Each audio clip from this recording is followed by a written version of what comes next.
Okay everyone, welcome back to another video on the channel. Today we're back on GT Sport and we're back for the FIA Round 3 of the Manufacturers Championship. Obviously I'm driving for Mercedes, as you can tell by the title. This was not my best race ever, let's put it out there straight away. Mainly because, there was main reason because the car really wasn't suited to this track.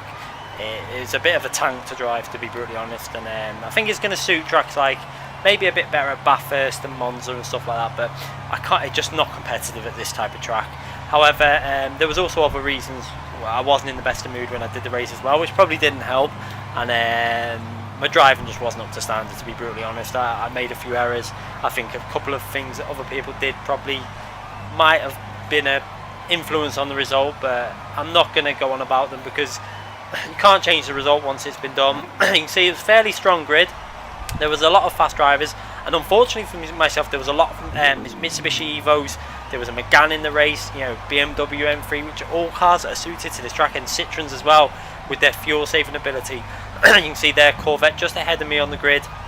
But you look how many Evos there was. There was so many people in the Evo. I think it was a bit of an unlucky time of race that I picked, to be honest. You can see my lap was pretty poor as well. My qualifying was probably about half a second to 6 tenths off what I should have really been getting. I wasn't in the best frame of mind going into the race, so not much I could do about it. Bit annoyed at myself for the result I got in qualifying, because putting myself down in P14 at the start of the race is probably my worst ever qualifying. But I think a lot of that is also been added on by the car, because I think if I was in another car, you know, one of the reasonably competitive cars, I would have been at least in the top 8 or so. But unfortunately, you know, if I was in the Megane, I think I would have been easily in the front 2 on the grid, because the Megane here is so strong. I did predict it, and you see there P1 starting in the Megane. So we're going to start the race straight on board with the onboard footage, as we've got the Mitsubishi Evolution in front of us at the start. So straight away wanted to just try and get in the slipstream, but this track is very weird for the way it starts on the start. You can get big gaps. I mean, look at the gap behind me straight away. Quite a big gap between myself and the car behind, and there's a reasonable gap to the car in front as well. Sometimes you can get an advantage, sometimes it can play against you, but I've kind of gone in the middle there. You know, it's not really gone against me, but it's not really gone for me. You know, you can see the car behind me is really affected him. He's well over a second behind, so it just shows you the difference that it can make at the start from the way they do the rolling starts. And it's kind of I really wish they'd just give us some manual control over these starts. You know, have some faith in us, because I think although it's going to cause incidents, it's going to be a little bit more realistic. So as you can see there, going into this corner, you can see penalties straight away up ahead. And at the moment, you know, aside from P14, when I start seeing penalties coming up, I was pretty much like, well, that's looking okay. As you can see, straight away he decided to go for a move on the Corvette, got a run up the inside, but decided to back out, lifted, because I predicted that he wouldn't. He'd just turn in, and he literally just turned in. So luckily I did back out of that, because otherwise I would have been pretty much going side on into his car, and there was no chance, you know, it would have ended in disaster. But you can see putting a lot of pressure on that Corvette straight away. I wanted to go for it because I knew I had to push reasonably hard in this Mercedes, because, you know, I'm starting P14. I've got to try and make up positions. It's pretty much a win or lose situation. You know, I can't afford to. I didn't want to be finishing P14, 13, because there's no real point gaining that. You know, I wanted to be up in the top 6, you know, to maybe get a reasonable point score. But this Mercedes is just such a heavy car. You can see it through the corners. Look how much, you know, wider lines I'm having to take, and you know, you can visually see it in the change of direction. It's just got a very little rotation on the car. Even the Corvette, which is, you know, a heavy car as well, hasn't got the rotation. You can see I managed to get a slipstream on that Corvette though, going into turn 1, side by side pretty much as we go into turn 1, and he turned into me. I don't think he knew I was there. Luckily I didn't get a penalty for that. Don't think he did either, but I managed to keep that position. There's BMW in front of me, spun out somehow, and luckily it was ghosted. I did panic. You saw me, you know, try to avoid him, because I was wondering if it was just on ghost, because it does happen on GT Sport. The ghost cars can just randomly appear, so I did panic a bit then, but luckily managed to gain the pace. So 2 places up now, obviously, with that BMW spinning and getting past this Corvette. So not a bad first few laps. You can see there, you know, that was pretty much, we're on lap 2 now, so done a reasonable, you know, lap 2 or 3 I think it is, done a reasonable start in this race, getting a few places straight away, and that's what I wanted. As you can see, I got a really good pull out of that corner, driving on board with the Corvette behind me, and really did start to pull away. However, going through this corner now, you can see trying to swing it in, and a random amount of understeer, and I ran wide, and I nearly lost it here. The back went, and I just about saved it there, but unfortunately came right in front of the car behind. But luckily, again, neither of us got a penalty for that, which was quite surprising. I did expect one of us to pick up a penalty, so the fact that no one got a penalty, just kept on with it, and really lucky again. But it was that corner is the corner that really was struggling in the Mercedes. To get it to bite in, you had to be really aggressive, and then that was really risky in terms of just overdriving it. So it was just, I think the gearing didn't help on the Mercedes through that corner also, because if you were in third gear you were going too slow, it was really high on the revs, but if you were in fourth gear it felt like it was bogging down and you couldn't rotate the rear. So, you know, obviously gear ratios would come into play with that, so you probably could solve the handling a little bit on this track with just altering the gears, but unfortunately obviously this is default setup, so you just got to try and make do with what you've got. But then, you know, this car was just so heavy, and I was just trying to do my best, to be brutally honest. At this stage of the race everything's going reasonably well. You know, I'm in P12, lucky to get away with that instant. You can see cars up ahead, a lot of cars have got penalties, and it's kind of what I expected at this track. Every time I've driven it, it just seems to, I think it's just the layout, it just encourages penalties, because you've got fast straights going into some very slow corners like this corner now. People tend to have a go on the inside here, and that can lead to penalties and stuff. And then you've got the start straight, which you find people will go for a move where I did, and then people won't see you coming through it, and then again you pick up penalties there. So it does seem like quite a bad track for picking up penalties. But these two Evos ahead of me now, battling reasonably hard, but you know, they've got really good speed in that Evo, especially in the early laps before the tyre wear kicks in. Once the tyre wear kicks in, they might drop off a bit, but you can see battling through that corner. Looks like a little bit of contact as they went side by side through the corner.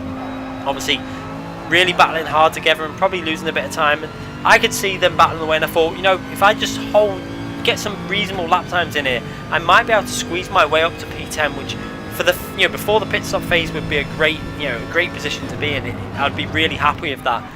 Especially in the, you know, with the way this Mercedes drives, you know, with its characteristics not really suiting this track, you know, going into like really slow corners and trying to rotate the rear from, I think the problem with this car is when you're going from left to right and you need to rotate the car fast, it just doesn't like it. So, you know, you just can't get the momentum going with the weight of the car, and you struggle to get the car into the corners as well as you would like. But like I say, so far in this race everything seemed to be going okay. I was driving reasonably well, I was driving consistent. I was not always hitting that chicane perfect, but there you can see doing it pretty much spot on, straight over the middle of that curb. And when you hook that up like that, it really does help, and you start to pull away a bit. You can see visually behind that Corvette struggling to stay in my slipstream, as I'm actually driving the Mercedes fairly well at this stage. You know, I've got past people that out-qualified me. That's probably because my qualifying was pretty poor. I'm obviously trying to push reasonably hard, but not so hard that I'm going to make an, you know, massive error, especially after that incident going through that, you know, the fast left-hand corner where I ran wide and nearly lost control of the car. That really did, you know, make me just calm down a little bit. You know, but look at the difference in the way the car moves. You can see other cars really, like, you can see it in the body language of the car, they really turn fast, but this Mercedes, it looks so slow and awkward the way it changes direction. It looks a bit like the suspension's too soft, which is going to probably be soft anyway on the car like this because it's so heavy, but it's not really designed for these kind of tracks. But like I say, I picked this car. Half of it was because of, obviously I wanted to pick a car that not a lot of other people would go, and half of it was because I kind of got forced into it by my team. I probably would have picked a different car if it wasn't for my esports team telling me to get, you know, choose a Mercedes. However, I'm just trying to do the best I can at the moment. I feel like I will get better with this car. I feel like there is potential at some tracks with this car. There will definitely be opportunities if it goes to the right selection of tracks for myself. You know, I feel like Monza could be an okay chance to get an okay result. I don't think it's going to be as fast as like the Aston Martin and cars like that, but I feel like it's going to have the potential to get a reasonable result in them type of races. But I think every time it's going to come to a twisty track, it's going to be pretty much just a race for fun of it. I can't see it picking up very good results unless they change the BOP. You know, BOP could change throughout the different seasons. I think every season they're going to make a change to that BOP. So hopefully, you never know, they might lower the weight of this car just by, even if it's 1% or something, just to give it some sort of corner and the ability to change direction. I think it would help the car, but we'll just have to see what happens with the BOP. But now at this, this stage race, catching the guys in front, you can see I've got P7, 8, 9, and 10, 11, all, I think even P6 is not too far ahead. Lap 5, and I was quite surprised at this stage that they weren't pulling further ahead. You can see there, I think it's P6, I think, or 7, not that far ahead of me, and I really expected these cars to be just pulling away and going off into the distance, because obviously the Mercedes not got the best car for track. But however, I think the benefit of the Mercedes was it was fairly stable, so it was fairly consistent at driving. It might not have had the overall ability at lap time, but it was reasonably consistent. However, there was no chance of catching obviously the Megane at the front or any of the GTRs that were driven by fast drivers, and even the Citroen. I seen Paponcu in the Citroen, a very fast driver. Obviously the ability to save fuel, and I didn't expect to be able to get a top 5 position. That was out of the question anyway. But at this stage, I was thinking, there's possibility of picking up maybe a top 8 or a top 10. I would have been brutally honest, I would have been quite happy with a 9th or 10th place, because I didn't expect much from this race, and I wasn't really going into it with high expectations. But especially with the amount of penalties that I've got ahead of me, I can see I missed that apex a little bit there, didn't quite hook up, and then hit the curb a little bit. But again, the Mercedes gets away with it because it's quite a stable car, so I could hit that curb and get away with it. Okay, the only downside is you lose a lot of acceleration now going into the tight hairpin as I go into the braking zone, just braking them in between, like I said on the track guide I did, just after the 150 before the 100, and just trying to get a nice smooth exit to get on the power. You can visually see I've managed to pull away. You can see the gap behind me to the Corvette. I've got that out the slipstream, and I've started to gain on these cars in front, these Mitsubishis. Obviously they should have really been a bit faster than what they were, but I think the tyre wear was starting to kick in a little bit at this stage. So I just thought I'm going to go for something a little bit different in terms of strategy.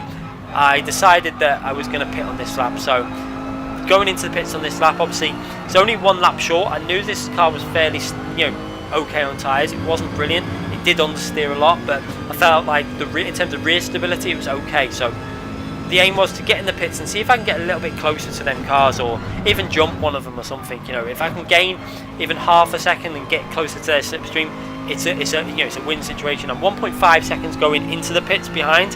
So the car behind as well decides to go for the same strategy. He's obviously thinking the same as me. Just see what we can do. You can see we've got identical fuel, 36 and 37%, pretty much identical. So changing the tyres, getting the fuel on, and then straight back out. You can see fuel wise, I just went just short of 8 laps. I think it was like 7.9. So pretty much put the fuel I needed to put in. Obviously I was doing a fair bit of short shifting in that first stint, trying to save a bit of fuel. But I expected a lot of the other cars ahead to have saved probably more fuel than I was able to save, because to stay with them cars, in terms of race pace, I had to drive this car quite aggressively. You can see straight out of the pits, I wanted to put a reasonably fast outlap in, so I went really aggressive on the curbs. You can see they're pretty much hooking that up perfectly, getting the left-hand tyre on the left-hand side of that orange, the red curb, and really hooked that up. And you can see the Corvette obviously picking up my slipstream now. He's able to really pick that slipstream up. He has a little look on the inside, but he's not able to make a move, obviously a little bit too far back, and it's good that he was quite respectful there. But then on the exit, he didn't really get the exit of the corner hooked up, and I managed to pull away a bit again. So we now got cars in front of us that haven't pitted yet. I think these are like the back markers, like P17, 18 or something like that. So we're running quite far back in this race at this stage, but obviously a lot of cars are going to pit in front of me, and hopefully I can either make up a place or just get very close to the cars in front. That was the aim. I didn't really expect to be able to jump anyone, because obviously the fuel on this car, the way I had to drive it, it wasn't going to be able to save a massive amount of fuel over the cars in front. But I was just hoping this outlap that's been okay. I didn't really hook up them corners just before, on the really fast right hand corners where it just keeps on going into corner, didn't really hook them up, so lost a little bit of time there. However, overall the lap hasn't been too bad. It's been reasonable. As you can see, all the cars going in the pits there, and now we're going to filter back into the position we was pretty much before, see where we come out now. Let's have a little look. As the cars come out the pits, we're going to see that Corvette getting very close, having a little look, but didn't go for the move. He backed out of that, but you can see visually I've got the cars that were in front of me. One of the Mitsubishis has actually got a lot closer, and the other one's pretty much where he was.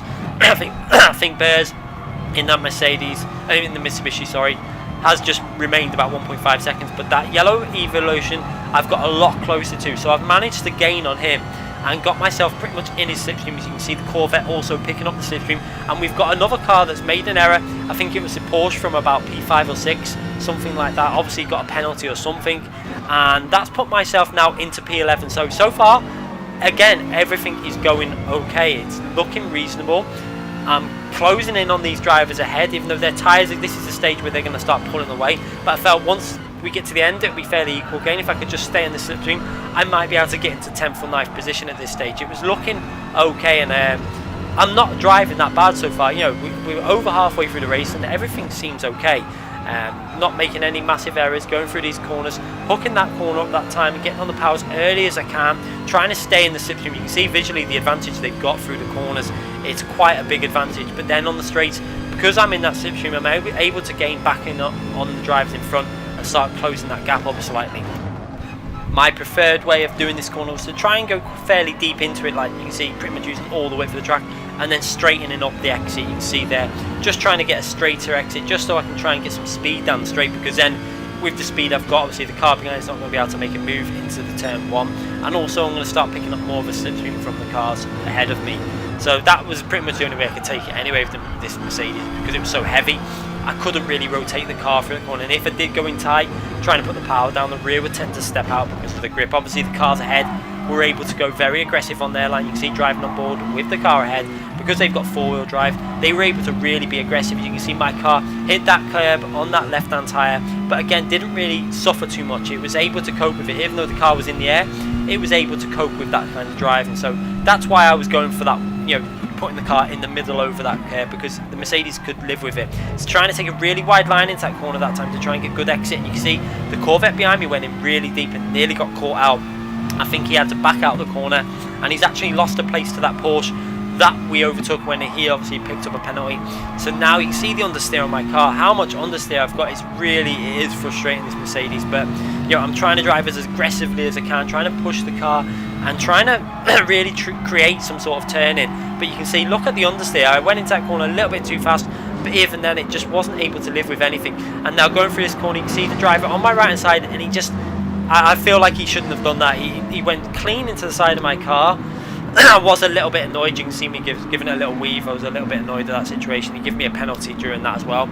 But then going into this corner now, he goes for that inside line, which he's pretty much entitled to do. I try and hold it close together, but there's a slight amount of contact where we've come together and it's pushed me wide, and I've lost control on the curb and I've spun it now. And now this is disaster, because I've obviously, you know, a fast point in the track. I'm just going to get overtaken by everyone. You can see I've lost a lot of positions.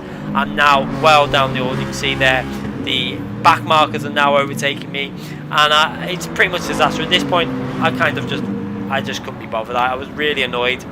I thought at that point it was the driver's fault who took me out, but it was probably a legitimate move he made there, but I didn't want to give it up. Obviously went to go side by side, but he actually we came into contact, and then again Spurgey braked in a position I didn't expect. I have to say that he was doing this fairly often. In the middle of corners, suddenly just braking where you wouldn't expect it, where you normally get on the power to accelerate out of a corner. Maybe that's why he was losing a bit of time on laps, because he seemed to be braking in really strange places, but it wasn't his fault. But I tapped his rear and picked up a 5-second penalty. Obviously he picked up a penalty as well, 1 second. But again, I don't see the point in giving people penalties for that situation. It wasn't deliberate. No one came to any harm.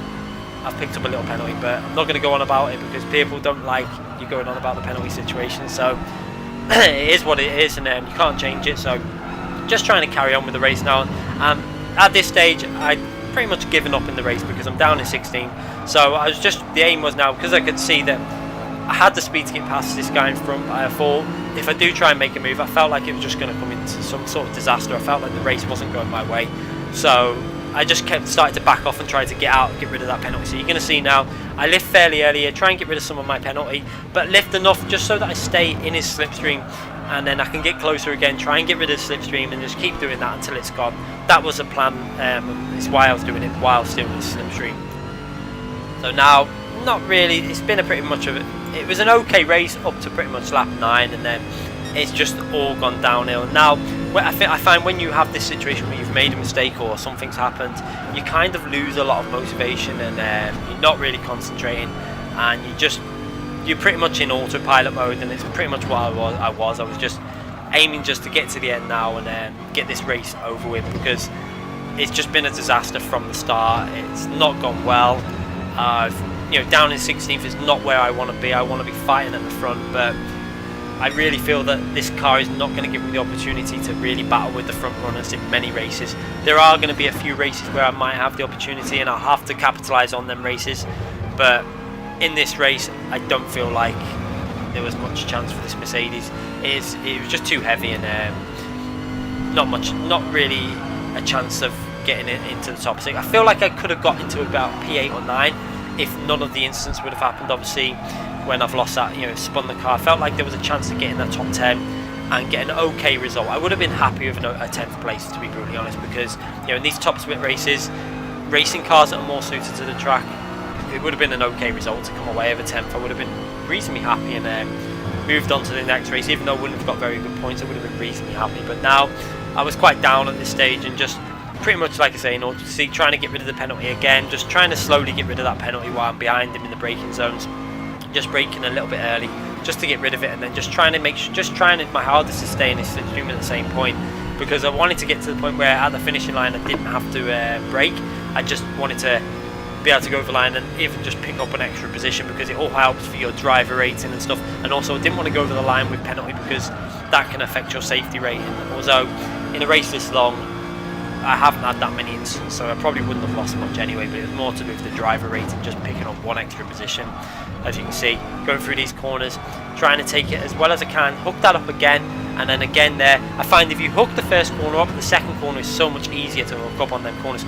If you get the first part of the chicane perfect, putting the red curb over the middle of your car, the second part is just so simple, because you've lined the car up perfect, and you just fly over it, and you gain a lot of time. As you can see now, I got really close to the driver in P15, but braked too late, lost a few temps there on the exit as I braked far too late, trying to obviously pick up his slipstream and get closer to him. But you can see he seems to be struggling quite a lot, especially through the corners, and he seems to be braking in really strange places as well. Just noticed it then on the replay.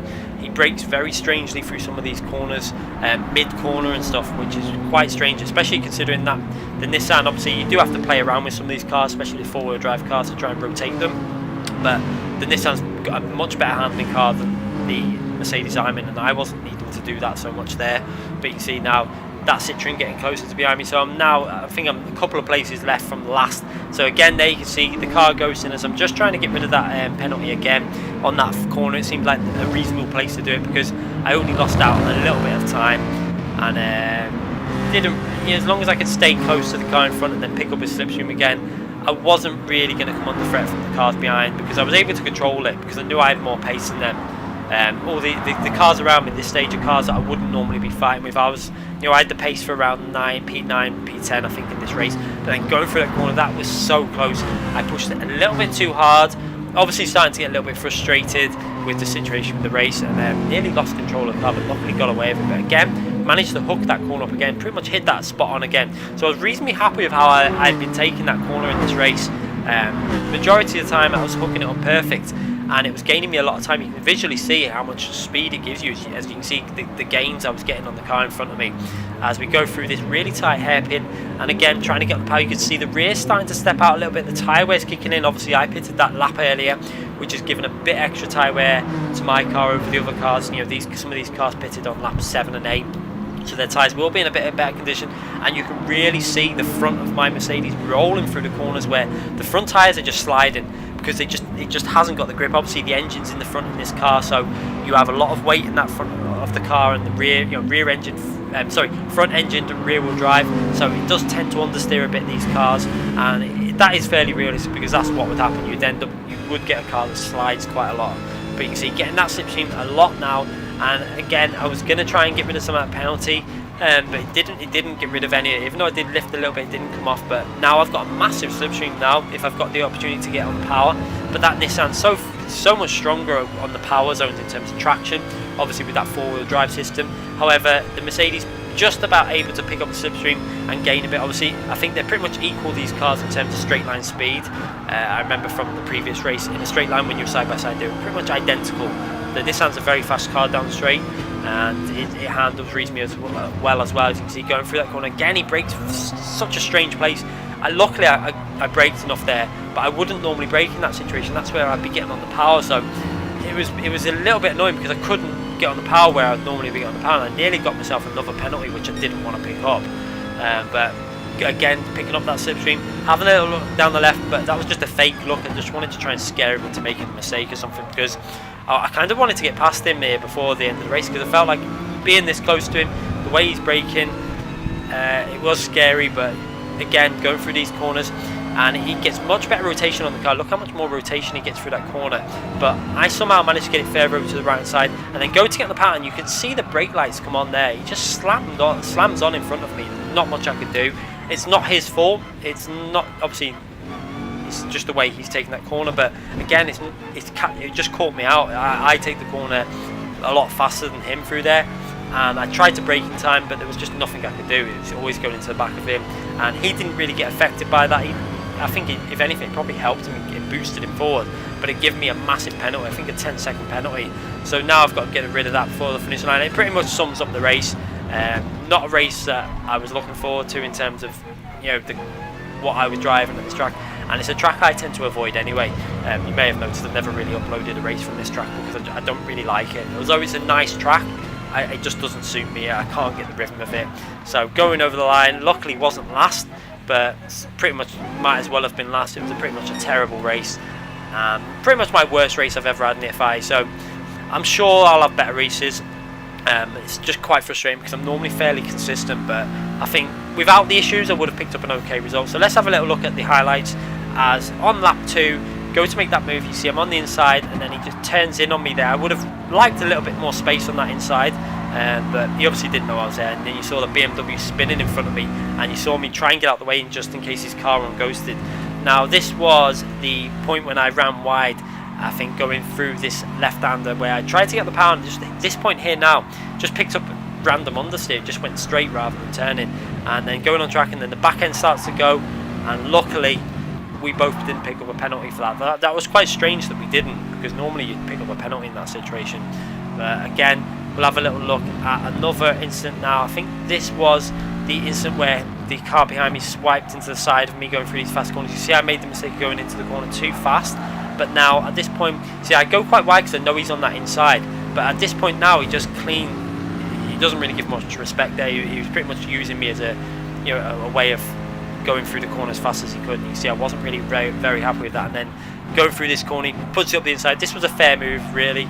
This was just, I was just trying to fight it, and going through the corner, a little bit of contact, and it just spun me. So also didn't help that hit the curb on the rear tyres. So half my fault, half just I think it was just one of them. It was more of a racing incident. I don't blame him for that move. I would have probably had a look up the inside there and tried a move, but I think I would have probably backed out of that, because if I was on the inside going into the apex, I would have probably gone for it, but not when I wasn't inside on the first part of the corner. Now this is the incident. Now watch his brake lights. Look how drastically they come on there. It just comes on in a really strange place. It's not where I would be braking at. That point there, you've already lifted, and then you're getting on the power. But again, it's not his fault. It's just the way different cars probably take different corners, and I just didn't expect that car to slow down as much as it did on that corner. So unfortunately, a very bad race, and let's just hope that I can get a better result in the Group 3 cars. Although it is quite frustrating because in general the Group 4 cars are my stronger class of cars. You know, that's the class that I've picked up all my biggest results in the pre-season. The Group 3 cars are kind of just like just pick up the points as you go, and I just hope I can get an okay result at Brazil. It should be a better fit to my car. It's not probably the best car, but it will definitely be a better fit than the one we've just done there in the SLS Group 4. Anyway, hope you enjoyed the video. Hopefully I can get a better result next time. I apologise for the instance, pretty much bad driving in general. Wasn't a great race for myself, and hopefully I can improve next time. So thanks again for watching. Make sure you click that like button if you enjoyed the video. Obviously subscribe if you haven't already subscribed. I do upload every single day, and I'll be back very soon. Thanks again for watching.